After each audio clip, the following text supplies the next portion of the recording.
తెలంగాణలో మున్సిపల్ ఎన్నికల పోలింగ్ ప్రశాంతంగా కొనసాగుతోంది. 116 మున్సిపాలిటీలు 7 కార్పొరేషన్లకు సాయంత్రం 5 గంటల వరకు పోలింగ్ జరగబోతోంది. ఈ ఎన్నికల్లో మొత్తం 52 లక్షల మందికి పైగా ఓటర్లు తమ ఓటు హక్కును వినియోగించుకుంటున్నారు. 2981 వార్డులకు గాను 12,944 మంది అభ్యర్థులు తమ అదృష్టాన్ని పరీక్షించుకుంటున్నారు.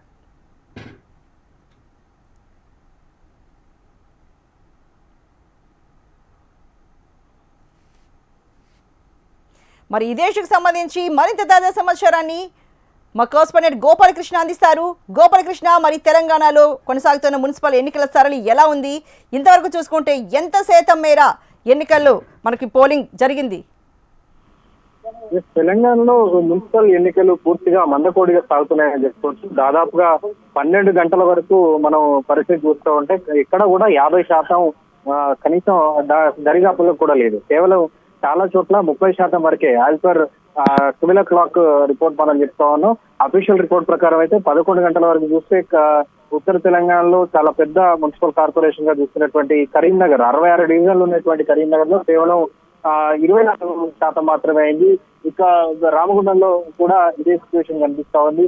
మరోవైపు చిన్న చిన్న మున్సిపాలిటీల్లో పరిస్థితి మాత్రం కొంత 30% వచ్చినప్పటికీ అక్కడ ఉన్నటువంటి జనాభా కావచ్చు, వార్డుల సంఖ్య తక్కువగా ఉండడం వల్ల పర్సెంటేజ్ ఎక్కువ కనబడుతుంది. ఓవరాల్ గా చూస్తే మాత్రం చాలా మందకోడిగా మున్సిపల్ ఎన్నికలు అయితే కొనసాగుతున్నాయని చెప్పొచ్చు. దాదాపు ఉదయం నుంచి పోలింగ్ బూతుల్లో అంతా కూడా చాలా నిర్మానుష్యంగా కనబడుతున్నటువంటి పరిస్థితి. అర్బన్ ఓటర్లు మళ్ళీ ఓటు వేసేందుకు నిరాసక్తి చూపించడం కావచ్చు, కొంత బద్ధకాన్ని ప్రదర్శించడం కావచ్చు ఉంటుందనే చెప్పుకోవచ్చు.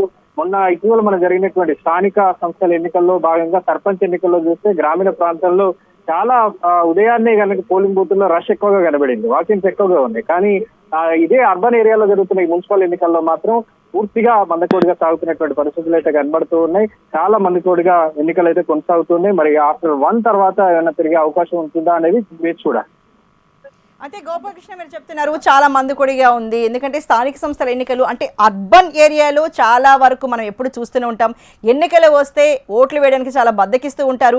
మీరు చెప్పిన దాని ప్రకారం చూసుకుంటే కేవలం ఇంతవరకు 50% జరిగింది. ఎక్కడ ఏ సందర్భం కనిపించట్లేదు. ఇప్పటికే దాదాపు 12 గంటల సమయం అయిపోయింది. ఇంకా ఎండ ఎక్కే కొద్దీ బయటికి రావాలంటే చాలా మంది భయపడుతూ ఉంటారు.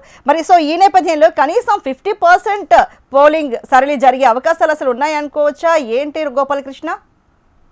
జనరల్ గా మనం 2020 ఎన్నిక ఇదే మున్సిపల్ ఎన్నికల్లో చివరిసారిగా 2020 జరిగినటువంటి సందర్భంలో చూస్తే కరీంనగర్ ప్రాంతాల్లో మనం ఒకసారి ఎందుకంటే మేజర్ మున్సిపల్ కార్పొరేషన్ గా ఉంది. అప్పుడున్నటువంటి 50 డివిజన్లకు పరిస్థితుల్లో 66% మాత్రమే నమోదైంది. ఇప్పుడు 66 డివిజన్లలో పరిస్థితి చూసినా కూడా మధ్యాహ్నానికి అంటే సగం సమయం ఇచ్చినప్పటికీ కూడా ఇంకా 50% దరిదాపుల్లో కూడా లేదు. కేవలం 30% దగ్గరలోనే కనిపిస్తుంది. సో చివరిసారిగా ఏదైతే పర్సెంటేజ్ నమోదైందో ఈసారి ఓటర్లు పెరిగారు, విస్తీర్ణం కూడా పెరిగినప్పటికీ అదే 60 నుంచి 65% వరకే నిలిచిపోయేటువంటి పరిస్థితులు అయితే కనిపిస్తూ ఉన్నాయి. సో ఎక్కడ కూడా ఏ అర్బన్ ప్రాంతంలో కూడా 70% పైగా ఓట్లు పర్సెంటేజ్ అయితే కనిపించేటువంటి అవకాశాలు కనిపించడం లేదు. సో మధ్యాహ్నం తర్వాత ఏమన్నా పెరిగేటువంటి అవకాశం ఉంటుందా అనేది చూడాలి. ఇప్పటికైతే రాజకీయ పార్టీ కావచ్చు, అభ్యర్థులు కావచ్చు ఓటర్లను పోలింగ్ కేంద్రాలకు తీసుకొచ్చేందుకు నానా అవస్థలు అయితే పడుతున్నారు. ఎందుకంటే 50% లోగనగా అవుతే గెలుపోటములు పూర్తిగా ప్రభావితం చేసేటువంటి పరిస్థితి ఉంటుంది. కాబట్టి ఆయా డివిజన్లలో ఒక ఉన్నటువంటి అభ్యర్థులు అందరూ కూడా వాళ్ళందరినీ తీసుకొచ్చేటువంటి ప్రయత్నం చేస్తున్నారు. వాళ్ళందరినీ కూడా రిక్వెస్ట్ చేస్తున్నటువంటి పరిస్థితులకైతే తీసుకొస్తున్నారు. ఇప్పటికే ఇటు ఎన్నికల సంఘం కూడా తీవ్రమైనటువంటి ప్రచారం చేసింది.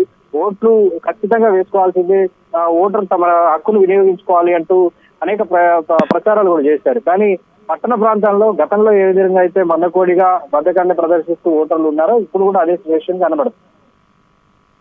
గోపాలకృష్ణ, మీరు అన్నట్టు ప్రజాస్వామ్యంలో ఓటును వినియోగించుకోవడం అనేది అది ఒక చాలా పెద్ద ఆయుధంగా అభివర్ణిస్తూ ఉంటారు. అయితే ఎన్నికల సంఘం కూడా ఖచ్చితంగా మీరు అంతా ఓట్లు వేయనండి చాలా చక్కగా ప్రచారం చేసిందని చెప్తున్నారు. మరి ఆయా పార్టీలు, ప్రధాన పార్టీలు చూసుకుంటే ప్రధాన పార్టీల ప్రచార సరళి అసలు ఎలా జరిగింది ఈ మున్సిపల్ ఎన్నికలకు సంబంధించి? మున్సిపల్ ఎన్నికల్లో హోరాహోరీగా జరిగింది. कारण డెఫినెట్ గా చాలా హోరాహోరీగా జరిగింది. చాలా చోట్ల 3 పార్టీలు, మరోవైపు ఇండిపెండెంట్ కూడా చాలా కీలకంగా నిలిచారు. ముఖ్యంగా ఇప్పుడు ఉన్నటువంటి పరిస్థితుల్లో రెబల్స్ అందరినీ కూడా ఇబ్బందులు పెడుతున్నారని చెప్పచ్చు. ఇండిపెండెంట్ పోటీ చేసినటువంటి ఆ రెబల్ అభ్యర్థులు చాలా చోట్ల కీలకంగా మారబోతున్నారు. ఓటింగ్ సరళి కానీ జరుగుతున్నటువంటి ఓటింగ్ సరళిని మనం పరిశీలిస్తే కనుక అన్ని పార్టీల్లో ఇంకా టెన్షన్ వాతావరణం అయితే క్లియర్ కట్ గా కనబడుతోంది. ఇప్పుడు రాజకీయ నాయకులు ఎవరైతే ఓటు వేసి వాళ్ళ అంచనాలు చూస్తున్నారో వాళ్ళు కూడా ఎక్కడ కూడా వన్ సైడెడ్ గా ఓటింగ్ జరుగుతున్నట్టుగా అయితే వాళ్ళకి కనిపించడం లేదనేటువంటి ట్రెండ్స్ నే మాట్లాడుతూ ఉన్నారు. సో ఓవరాల్ గా ఓటర్ తీర్పు ఎలా ఉంటుందనేది మాత్రం ఎల్లుండే చూడాల్సినటువంటి అవసరం. అయితే గోపాలకృష్ణ మందకొడిగా అయితే సాగుతోంది, మొత్తంగా అన్ని చోట్ల ప్రశాంతంగా కూడా సాగుతుంది అనుకోవచ్చు. అసలు సమస్యాత్మక ప్రాంతాలు ఏవి లేవనుకోవచ్చా గోపాలకృష్ణ? అతి సమస్యాత్మక ప్రాంతాలను కొన్ని చోట్ల గుర్తించారు పోలీసులు. కొన్ని చోట్ల చిల్లరమల్లర ఘటనలు అయితే నమోదయ్యాయి. ఇది జగిత్యాల్లో ఎంఐఎం బీఆర్ఎస్ కార్యకర్తల మధ్య కొంత పోపులాట జరిగింది. అటు నిజామాబాద్ లోను కొంత ఘర్షణ వాతావరణం ఒక చోట కనిపించింది. మిగతా చోటల్లా కొంత అంటే ఎక్కడ కూడా అత్యంత పెద్ద ఘటనలు అయితే జరగలేదు. చాలా చిన్న చిన్న చెదురుమూరు ఘటనలు మినహా ఇంకా అంతా కూడా ప్రశాంతంగా కొనసాగుతుందని చెప్పుకోవచ్చు. కానీ మందకోడిగా మాత్రం పోలింగ్ కొనసాగుతుంది. Okay right. మరి ఇంతవరకు చూసుకుంటే మీరు చెప్పిన దాని ప్రకారం 30% అసలు ఎక్కడ దాటలేదు. కరీంనగర్ అతి పెద్దది మున్సిపల్, అక్కడే చూస్తే మనకి 24% మాత్రమే నమోదైంది. అయితే ఇంతవరకు యువత కానీ లేకపోతే మహిళలు కానీ వృద్ధులు కానీ వాళ్ళ సంఖ్య ఎలా ఉంది ఎక్కువగా? అంటే మహిళలు ఎక్కువగా ఓటు హక్కును వినియోగించుకోవడానికి వచ్చారా లేకపోతే యువత ఎలా ఉంది గోపాలకృష్ణ?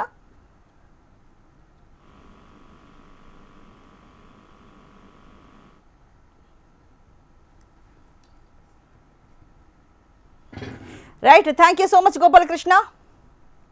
తెలంగాణలో మున్సిపల్ ఎన్నికల పోలింగ్ ప్రశాంతంగా కొనసాగుతోంది. 116 మున్సిపాలిటీలు, 7 కార్పొరేషన్లకు ఇవాళ సాయంత్రం 5 గంటల వరకు పోలింగ్ జరగబోతోంది. ఈ ఎన్నికల్లో మొత్తం 52 లక్షల మందికి పైగా ఓటర్లు తమ ఓటు హక్కును వినియోగించుకోబోతున్నారు. 2981 వార్డులకు గాను 12,944 మంది అభ్యర్థులు తమ అదృష్టాన్ని పరీక్షించుకుంటున్నారు.